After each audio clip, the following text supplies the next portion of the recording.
Have you ever looked at someone and thought they were the perfect person, only to realize they might actually be the most dangerous person in the room? That's exactly what's happening right now in Port Charles, and honestly, it is chilling to watch. We've all seen Willow Cain as this sweet, selfless nurse for years, right? But the mask isn't just slipping anymore, it has completely shattered. Just think about poor Harrison Chase for a second. This guy is a dedicated cop. Well, he was until he got demoted, and he's running around trying to be the hero in a story where he doesn't even realize he's helping the villain. It's actually kind of tragic when you sit back and look at it. He's so obsessed with proving that Michael Corinthos is the bad guy that he's walking right past the literal smoking gun in Willow's hand. Can you imagine the shock he's going to feel when he realizes the woman he's been defending is the one who actually pulled the trigger? It makes you wonder, is Chase really that blind? Or does he just need Willow to be innocent so he can feel like a man again? The funny thing is, Chase actually had the truth served to him on a silver platter back in February, and he just missed it. He used Michael's keys, the ones Willow planted, by the way, to sneak into Drew's house. He thought he was going to find evidence that Michael was stalking Drew. Instead, he walked into the bedroom and found Willow standing over her paralyzed husband, just absolutely spewing hate at him. She was laying out every single thing she had done to him while he just lay there, unable to move or scream for help. Why didn't Chase hear her? Well, the sources tell us she's a pro at the innocent act. She flipped the switch the second she realized someone else was in the room. But shouldn't a trained detective notice that kind of shift? In my opinion, Chase is suffering from a massive case of confirmation bias. He wants Michael to be guilty so badly that he's willing to ignore the sociopathic behavior happening right in front of his face. It's a classic psychological trap where your ego won't let you see the truth because it would mean you were wrong about everything. And let's talk about that everything, because Willow's history of violence is getting darker by the minute. We all remember September 2025, right? Drew was shot twice in the back by an intruder. For months, the town has been guessing who did it, but now we know it was Willow all along. She shot her own husband in the back. That is a cold-blooded move that most villains on this show wouldn't even dream of. But she didn't stop there. Even after she was found not guilty in January, thanks to Alexis being a great lawyer even for a guilty client, she decided she needed a plan B. While she was hugging Drew, pretending to be the devoted wife, she stabbed him in the neck with a syringe. Honestly, think about the level of depravity it takes to hug someone while you're literally paralyzing them. It's a direct callback to her mother, Harmony Miller, who used to kill people with syringes. Isn't it terrifying to see Willow becoming the very person she claimed to hate? It's like she's inherited a legacy of violence, and she's finally leaning into it. The psychological layer here is just fascinating. Why would she do this? Some people think she's just trying to protect herself from going to prison, but it feels deeper than that. She wants total control over her kids, Wiley and Amelia, and she's decided that Drew and Michael are just obstacles in her way. By keeping Drew in a locked-in state, she gets to keep the Quartermain money and the saintly reputation without actually having to deal with a husband who knows her secrets. She's literally turned Drew into a brain in a jar, which is exactly what he's been for months now. He can hear her mocking him. He can see her plotting. But he can't say a word. Can you even imagine the psychological torture of being trapped in your own body while your wife tells you how much she hates you? It's the kind of horror movie stuff that makes your skin crawl. But here's where the mess, as Sidwell calls it, really starts to boil over. Nina, good old Nina, who can't help but make things worse, accidentally injected Jack Brennan with the drug meant for Drew. She was trying to hit Valentine during a fight and missed. So now Brennan is the one in the hospital in a locked-in state. This is a huge tactical disaster for Willow and Nina. Think about it. Elizabeth is already at the hospital asking how two different men could have the exact same medical crisis at the exact same house. The doctors are going to figure out it's a drug, not a stroke, and when they do, the trail leads straight back to Willow's house. It's a ticking time bomb, and Willow is absolutely panicking because she knows the WSB and the PCPD are going to start connecting the dots. Do you think she'll try to silence Elizabeth next, or is she going to turn on her own mother to save herself? While all this is going on, poor Chase is standing on the tracks, and the train is coming full speed. Michael isn't just sitting back and letting Chase frame him anymore. He's a Corinthos, and he's finally acting like one. He hired a private eye to take photos of Chase and Willow in the park. And guess what? He got exactly what he wanted. Photos of them in a close hug that looked like a full-blown affair. Michael is planning to use these photos to destroy them both. He wants to win full custody of the kids and ruin Chase's career. And honestly, I kind of agree with him. If your wife tried to frame you for attempted murder and your best friend was the cop helping her do it, wouldn't you want to burn their lives to the ground? Michael is finally standing up for himself, and it's about time. But look at what this is doing to Chase's life. He's already been demoted, but now he's facing the possibility of being fired, divorced, and childless.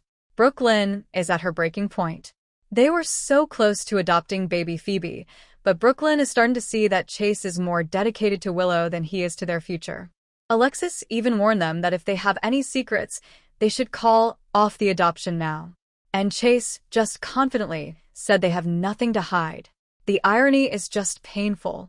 He's lying to himself so much that he doesn't even realize he's a heartbeat away from losing everything. If he gets fired for framing Michael, there's no way Brooklyn stays with him, and there's no way they get that baby. Is a Save Willow mission really worth losing his entire world? And what about baby Phoebe? This is where it gets really emotional. Christina is looking at that baby and feeling all the grief of the daughter she lost, Adela. She's bonding with Phoebe, and it's making her realize how much she's still hurting. But wait, there's a theory floating around that Phoebe might actually be Ethan's child. If that's true, the adoption is going to blow up in a whole different way. It's like every single character in this show is built on a foundation of lies right now, and the whole thing is starting to sink. Can you imagine the fallout if Brooklyn and Chase lose that baby because of his obsession with Willow? It would be the final nail in the coffin for their relationship. Let's get back to the big cliffhanger from May 13th. Willow walked into Michael's office right when those affair photos were sitting on his desk. Talk about bad timing. If she sees those photos, she'll know Michael is onto her. But Willow is desperate, and as we've seen, a desperate Willow is a woman with a syringe. She's already been warned by Sidwell that if Drew starts talking, she is done. The pressure is so high right now that I wouldn't be surprised if she does something even more extreme. Do you think she's capable of killing Michael to keep her secret? I used to think no, but after seeing her shoot Drew in the back, all bets are off. She's protecting her Saint Willow image at any cost. But the real wild card in all of this is Drew himself. He's starting to move his fingers. He's trying to reach for the phone. Because Nina used his dose on Brennan, the drugs are finally wearing off. Can you imagine what's going through Drew's head? He's been trapped for months, listening to his wife tell him how much she hates him and watching her frame his nephew. When he finally wakes up, he isn't going to be the nice congressman anymore. I predict he's going to be a complete monster. He might even pretend to still be paralyzed just so he can watch Willow crumble from the inside out. Wouldn't that be the perfect revenge? Letting her think she's still in control while he's secretly recording every word she says? It's just such a mess, and everyone is choosing sides. You've got Chase, who is literally throwing his life away for a woman who wouldn't hesitate to stab him if he became a problem. You've got Michael, who is leaning into his dark side to protect his kids. And you've got Willow, who is basically the new Heather Weber in a nursing uniform. The thing is, this story isn't just about a shooting or a frame-up anymore. It's about the total destruction of the Quartermain and Corinthos families. Everyone is so busy fighting each other that they're letting a sociopath run the show. I really want to know what you guys think about Michael's move. Is he being too ruthless by framing Chase and Willow for an affair? I mean, he's technically telling a lie to prove a truth, right? He knows Willow is a criminal, but he can't prove it yet, so he's using the affair to get the kids away from her. Do you agree with that, or has he gone too far? And what about Chase? Is he a victim here, or is he just a terrible cop who deserves what's coming to him? He's ignored every warning, and now he's about to lose his badge and his wife. It's hard to feel sorry for him when he's been so arrogant about Michael's guilt. And don't even get me started on Nina. She's basically a professional messmaker at this point. Her jabbing Brennan was the accident that might actually save Drew's life, which is the ultimate irony. If Drew wakes up and exposes Willow, it'll be because Nina was too frantic to hit the right guy with a needle. It's like the universe is trying to fix Willow's crimes through Nina's incompetence. It would be funny if it weren't so dangerous for everyone else involved. So, where do we go from here? The escalation is happening so fast. We've got a new cop, Joe Fitzpatrick, coming to town, and you know he's going to be the one to find the evidence Chase was too blinded to see. We've got Dante finally realizing that Nathan is actually Cassius Faison. And we've got the WSB under the control of a guy like Cullum, who is literally planning to kill people in their hospital beds. Port Charles is basically a war zone right now, and Willow is the one holding the match.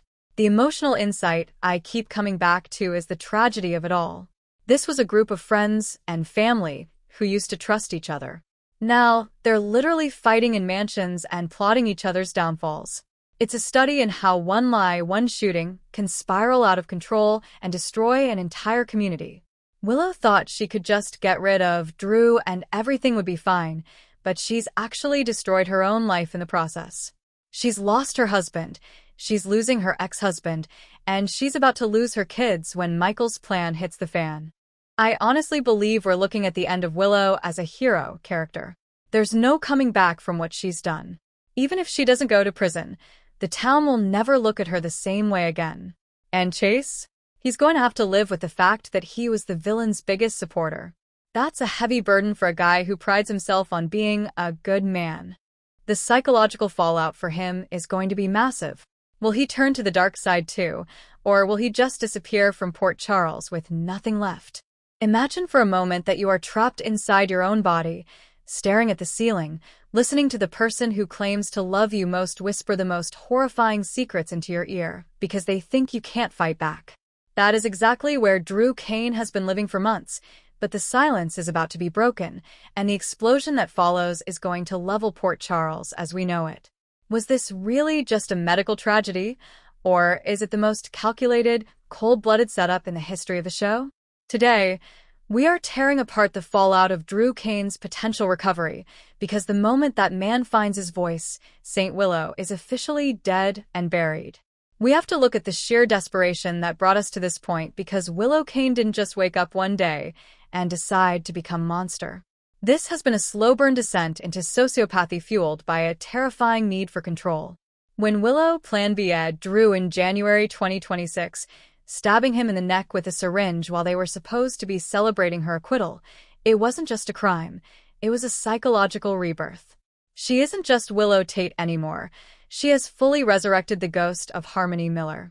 In my opinion, the writers are pulling a masterclass in deconstructing the good girl trope, showing us that when pushed, the most innocent character can become the most lethal. Analysis shows that Willow's actions are a direct manifestation of her deep-seated trauma from the Shiloh years.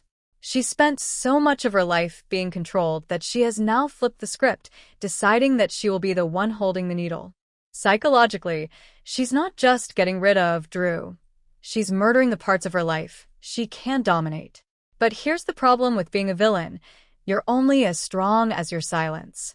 And Drew's silence is currently leaking out through his fingertips. The funny thing about the May 13th episode is that it took Nina Reeves' absolute incompetence to give Drew a fighting chance. Nina, who basically has a doctorate in making messes, accidentally jabbed Jack Brennan with Drew's weekly dose of paralytic drugs. Because of that Brennan blunder, Drew is starting to move. We saw him reach for that phone, and even though Willow stopped him with a chilling, "No one can be trusted to keep an eye on you except me," the damage is done. The drug is wearing off. The internal clock on Willow's freedom is ticking toward zero. From an emotional standpoint, can you even fathom what Drew has been feeling? He's been a silent witness to every hate speech Willow has spewed over his wheelchair. He heard her mock him. He heard her admit that she was the one who shot him in the back twice in September 2025. This isn't just about physical recovery. This is about the psychological hardening of a man who is already losing his moral compass. If you ask me, the Drew Cain who wakes up isn't going to be the heroic Navy SEAL or the smiling congressman. He's going to be a vengeful antagonist who has had months to simmer in his own rage.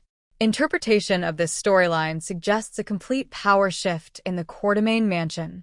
If Drew recovers his speech, the first thing he's going to do isn't call the police. It's going to be the systematic dismantling of everyone who betrayed him. He knows Nina was in on it. He knows Willow is a murderer. He has the ultimate leverage. I disagree with the fans who think Drew is just a victim here. I think he's being forged into a new kind of Port Charles power player. He's seen the worst of Willow, and he's going to use that information to burn her world to the ground. Now, let's talk about the useful idiot in this entire scenario, Harrison Chase. My heart honestly breaks for Chase, but at the same time, I'm shouting at my screen for him to open his eyes.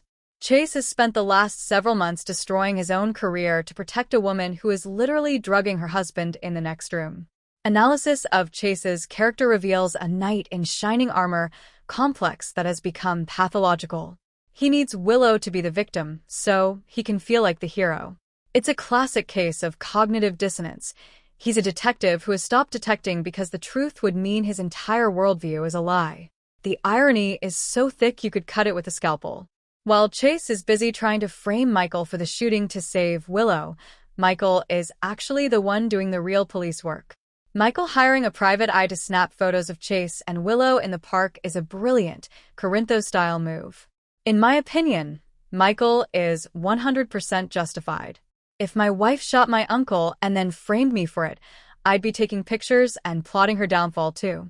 Psychologically, Michael has finally accepted that Willow is a threat to his children, and that realization has turned him into the cold, calculating man his father always wanted him to be. The escalation of this conflict is hitting a fever pitch because of the locked-in twins at the hospital. Elizabeth Weber, who is basically the smartest person in Port Charles right now, is already putting the pieces together. She's asking the right questions. What are the odds that two healthy men have identical strokes at the exact same house? This is where the medical drama meets the criminal conspiracy. If Elizabeth finds that drug in Brennan's system, the trail leads straight back to Winmere and Jen Sidwell. But let's get back to the core question. What happens the second Drew Cain says his first word? I think the first word won't be help. I think it will be Willow. And the look in his eyes when he says it is going to be enough to make her blood run cold. There is a psychological theory that people who survive locked-in syndrome often experience a radical personality shift, and Drew was already trending toward the dark side before the shooting. He was sending Stella to jail and fighting with everyone in town. Imagine that aggression coupled with the trauma of being a prisoner in his own skin. Anyway, I want to hear your theories. Do you think Drew is going to be the one to finally take Willow down, or will Michael beat him to it? And do you think Brooklyn should forgive Chase, or is this the final straw for them? This story is getting so intense, and I can't wait to see how it all blows up during May's sweeps. It feels like we're heading for a massive explosion that nobody is going to walk away from cleanly. If you love these deep dives into the drama, make sure you hit that subscribe button and like the video. We are following every single twist in this Willow and Chase saga, and you definitely don't want to miss what happens when Drew finally opens his mouth. Turn on those notifications so you're the first to know when the truth finally comes out. Thanks for hanging out with me today, and I'll see you in the next one for more Port Charles chaos. Can you believe we're actually seeing the end of St. Willow? It's wild. See you next time.